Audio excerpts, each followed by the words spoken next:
Hello students, let's continue the second part of 3 questions, 7th standard English.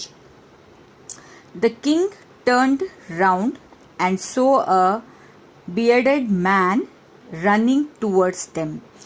Bearded man ಅಂದರೆ ಈ ಥರ ಗಡ್ಡ ಇರುತ್ತಲ್ಲ ಆ man, he is running towards the hermit and king. His hands were pressed against his stomach ಅನ್ನು press ಮಾಡ್ಕೊಂಡು ಬರ್ತಾ ಇರ್ತಾನೆ. From which blood was flowing, from that blood was coming. When he reached, the king fainted ಅಂದರೆ lost his consciousness, ಬಿದ್ದೋಗ್ಬಿಡ್ತಾನೆ, and fell into the ground. The king and the hermit removed the man's clothing and found a large wound in his stomach. ಅವನು cloth ತೆಗೆದು ನೋಡಿದ್ರೆ large wound ಇರುತ್ತೆ ಆ stomach ಮೇಲೆ. The king washed and covered it with the handkerchief. He washed that wound and it covered with the handkerchief to stop the blood, but the blood would not stop flowing. ಆದರೂ blood ಬರ್ತಾನೆ ಇತ್ತು. The king redressed the wound until at last the bleeding stopped. ಮತ್ತೆ ಅದಕ್ಕೆ patch ಮಾಡಿ hand ಕರ್ಚಿಫಿಂದ ಒರೆಸ್ತಾ ಇದ್ದಾಗ ರೀಡ್ರೆಸ್ ಮಾಡ್ತಾ ಇದ್ಮೇಲೆ bleed ಆಗೋದು ಸ್ಟಾಪ್ ಆಯಿತು. The man felt better and asked for something to drink. Then the man felt better and he asked something to drink. The king brought fresh water and gave it to him. By this time the sun had set and the air was cool. ಅಂದರೆ ರಾತ್ರಿ ಆಗಿತ್ತು ಅವಾಗ. The king with the hermit's help carried the wounded man into the hut and laid him on the bed. ಒಳಗೆ ಕರ್ಕೊಂಡು ಹೋಗಿ bed ಮೇಲೆ ಮಲಗಿಸ್ತಾರೆ. The man closed his eyes and lay quiet. ಸುಮ್ಮನೆ ಮಲಗಿಬಿಡ್ತಾನೆ ಆ ಮನುಷ್ಯ ಬಂದವನು. That man. The king, tired by his work and the work he had done. ಕಿಂಗಿಗೂ ಬೆಳಿಗ್ಗೆಯಿಂದ ಆ ಬೆಡ್ಸನ್ನು ಡಗ್ ಮಾಡಿ ಟಯರ್ಡ್ ಆಗಿರ್ತಾನೆ. So he laid down on the floor and slept through the night. ಅವರು ಮಲಗಿಬಿಡ್ತಾನೆ ಕಿಂಗ್ವ. When he awoke it was several minutes before he could remember where he was or who the strange bearded man lying on the bed was. ಅನಂತರ ಯೋಚನೆ ಮಾಡಿಕೊಳ್ಳಿ ಯಾರಿದ್ದಾರೆ ಅಂತ ನೆನಪು ಬರ್ತದೆ. Forgive me said the bearded man in a weak voice. ತಪ್ಪಾಯಿತು ಕ್ಷಮಿಸು ಅಂತ ಬಿಯರ್ಡೆಡ್ ಮ್ಯಾನ್ ಕೇಳ್ತಾನೆ. When he so that the king was awaken. King ಎದ್ದಿದ್ಮೇಲೆ I do not know you and have nothing to forgive you for and said the king. ಯಾಕೆ sorry ಕೇಳ್ತಾ ಇದ್ದೀಯಾ, what the wrong you have done ಅಂತ ಕೇಳ್ತಾನೆ king. You do not know me but I know you. I am that enemy of yours who swore revenge on you because you put my brother to a death and seized my property. ಈ bearded man ಕಿಂಗಿಗೆ ಹೊಡಿಲಿಕ್ಕೆ ಬಂದಿರ್ತಾನೆ. ಯಾಕಂದರೆ ಇವನು ತನ್ನ ಬ್ರದರಿಗೆ ಡೆತ್ತಿಗೆ ಸೀಸ್ ಮಾಡಿರ್ತಾನೆ ಅಂದ್ಕೊಂಡು. I knew you had gone alone to see that the hermit and I made up my mind to kill you on your way to home.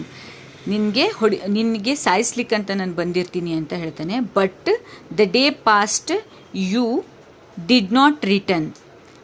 ಅಲ್ಲಿಗೆ ರಾತ್ರಿ ಬಂದಿಲ್ಲಲ್ಲ ಅಂದ್ಕೊಂಡು ವೇಟ್ ಮಾಡ್ತಾರೆ, ರಾತ್ರಿ ಬರ್ತಾನೆ ಅಂತ ವೇಟ್ ಮಾಡ್ತಾನೆ ಈ ಬಿಯರ್ಡೆಡ್ ಮ್ಯಾನ್. ಬಟ್ ಇವನಿಗೆ ಇಲ್ಲಿ ಕೆಲಸ ಮಾಡಿಕೊಂಡು he was tired no, so he slept there only. So I felt my hiding place and I came upon your body guard who recognised me and wounded me. ನಾನು ಅಲ್ಲೇ hide ಮಾಡ್ಕೊಂಡು ಕೂತ್ಕೊಂಡಾಗ ನಿಮ್ಮ body guard ಬಂದು ನನಗೆ ಈ ಥರ ಹೊಟ್ಟೆಗೆ ಹೊಡೆದ್ರು ಅಂತ ಹೇಳ್ತಾನೆ. I escaped from him but I should have died if you had not dressed me.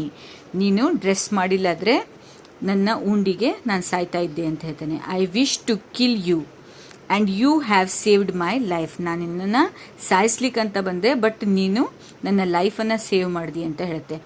Now if I live I will serve you as your most faithful servant and will order my son to do the same forgive me ಅಂತಾನೆ. ನಾನು ಬದುಕಿದ್ರೆ ನಿನ್ನ ಕೆಲಸದವನು ಸರ್ವೆಂಟಾಗಿ ನನ್ನ ಜೀವನ ಪೂರ್ತಿ ನಿನ್ನ ಸರ್ವೆಂಟಾಗಿ ಕೆಲಸ ಮಾಡ್ತೀನಿ. ಅದರ ನೆಕ್ಸ್ಟ್ ಮೈ ಕಿಡ್ಸ್ ಅಂದರೆ ನನ್ನ ಸನ್ ಕೂಡ ನಿಂದು ಸರ್ವೆಂಟಾಗಿ ಕೆಲಸ ಮಾಡ್ತಿದ್ದಾರೆ, ಪ್ಲೀಸ್ ಸಾರಿ ಅಂತ ಕೇಳ್ತೀನಿ. The king was very happy to have made peace with this enemy so easily and to have won him over the friend. He not only forgave him but said he would send his servant and his own doctor to look after him, and he promised to give back his man his property. ಈ ಥರ ಹೇಳಿದ ಕೂಡಲೇ ಅವನದೇನೇನು property seize ಮಾಡಿರ್ತಾರೆ ಅದನ್ನೆಲ್ಲ ವಾಪಸ್ ಕೊಟ್ಟು ಒಳ್ಳೆ ಡಾಕ್ಟ್ರಿಗೆ ಕೊಟ್ಟು ಟ್ರೀಟ್ಮೆಂಟ್ ಕೊಡಿಸ್ತೀನಿ ಅಂತ ಹೇಳ್ತಾನೆ. Leaving the wounded man, the king went out to the hut and looked around for the hermit. ಅವನ ಹತ್ರ ಮಾತಾಡಿದ್ಮೇಲೆ ಹರ್ಮಿಟ್ ಹತ್ರ ಹೋಗಿ ಮಾತಾಡ್ಲಿಕ್ಕೆ ಹೋಗ್ತಾನೆ. Before going away, he wished once more to get answers for his question. Once again ಹೋಗೋಕ್ಕಿಂತ ಮುಂಚೆ answers ಕೇಳ್ತಾನೆ, ಕ್ವೆಶನ್ಸ್ಗೆ answers ಇದೆ ಅಂತ ಕೇಳ್ತಾನೆ. The hermit was on his knees sowing seeds in the beds that had been dug with day before. ಮುಂಚಿನ ದಿನ bed ಮಾಡಿರ್ತಾರಲ್ಲ, ಡಗ್ ಮಾಡಿ ಅದಕ್ಕೆ ಇವನು ಬೀಜಗಳನ್ನು ಸೋ ಮಾಡ್ತಾ ಇರ್ತಾನೆ, ಹಾಕ್ತಾ ಇರ್ತಾನೆ. The king went up to the hermit and said, for the last time I beg you to answer my 3 questions. Last time ಕೇಳ್ತಾ ಇದ್ದೀನಿ, ನನ್ನ ಆನ್ಸರ್ಸ್ ಕೊಡು. ನನ್ನ 3 ಕ್ವೆಶನ್ಸ್ಗೆ ಹೇಳ್ತಾನೆ. You have already been answered, ನಿನಗೆ ಆಲ್ರೆಡಿ ಆನ್ಸರ್ ಸಿಕ್ಕಿದೆ ಅಂತ ಹೇಳ್ತಾನೆ. Said the hermit till bending down to the ground and looking up to the king as he stood before him. How have I been answered? What do you mean? ಯಾವ ಥರ ನನಗೆ answer ಸಿಕ್ತು, ಯಾವ ಥರ ಹೇಳ್ತಾ ಇದೀಯಾ ಅಂತ ಕೇಳ್ತಾನೆ. ಡು ಯು ನಾಟ್ ಸಿ, ನಿನಗೆ ಗೊತ್ತಾಗಿಲ್ವಾ ಇನ್ನು? Replied the hermit, if you had not pitied my weakness yesterday and had not dug these beds for me, you would have gone away. Then that man would have attacked you and you would have wished you had stayed with me.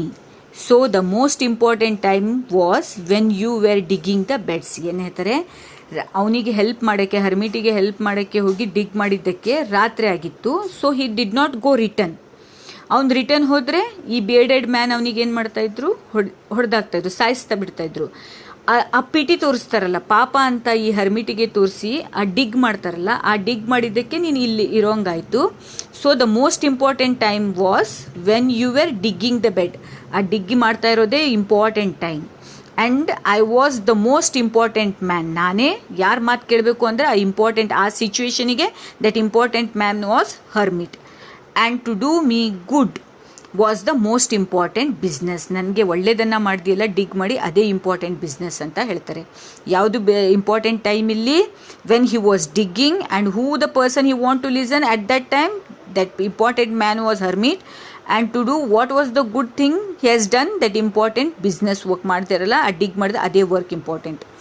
Afterwards when the man ran to us, the most important time was when you were caring for him. ಮತ್ತು important time ಸಿಚುವೇಶನಿಗೆ important time ಆಗುತ್ತೆ ಅಂತ. ಆ ಮನುಷ್ಯ ಬೇರ್ಡೆಡ್ man ಉಂಡು ತೊಗೊಂಡು ಬಂದಲ್ಲ ಓಡಿ, ಅವನಿಗೆ ಕೇರ್ ಮಾಡದಿದ್ದೇ important time. Because if you had not dressed his wound he would have died without having made peace with you. So he was the most important man. ಆ ಸಿಚುವೇಶನಿಗೆ ಅವನಿಗೆ ಕನ್ಸಿಡರ್ ಮಾಡಿದೆ bearded man was the most important man. And what you did for him was the most important business. ಏನು ಅವನಿಗೋಸ್ಕರ ಮಾಡೋದಿಲ್ಲ ಅದೇ important business ಅಂತ. Remember then, there is only one time that is important and that time is now.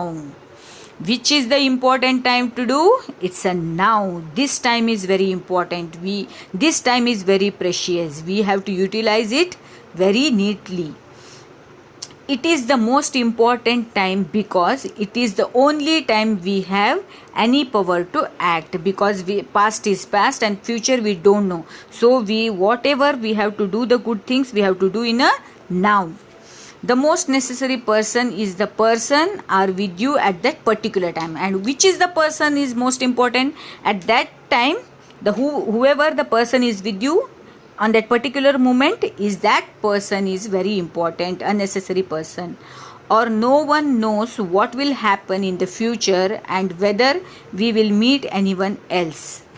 The most important business to do, that person is good. ಯಾವುದು ಒಳ್ಳೆ ಕೆಲಸ, ಯಾರಿಗಾದರೂ ಬೇರೆಯವ್ರಿಗೆ ಒಳ್ಳೇದು ಮಾಡ್ತೀವಲ್ಲ, ಒಳ್ಳೆ ಡೀಡ್ ಮಾಡ್ತೀವಲ್ಲ, ಅದೇ ಒಳ್ಳೆ ಕೆಲಸ. Because we were sent into this world for the purpose alone. ಎಲ್ಲರಿಗೂ ದೇವರು ಈ ಜಗತ್ತಲ್ಲಿ ಕಳಿಸಿದ್ದಾನೆ ಅಂದರೆ ಯಾವುದಾದ್ರೂ ಒಂದು ಒಳ್ಳೆ ಗುಡ್ ಡೀಡ್ ಮಾಡ್ಸೋಕ್ಕೇ ಕಳಿಸಿದ್ದಾರೆ ಅಂತೆ. That's what in this lesson.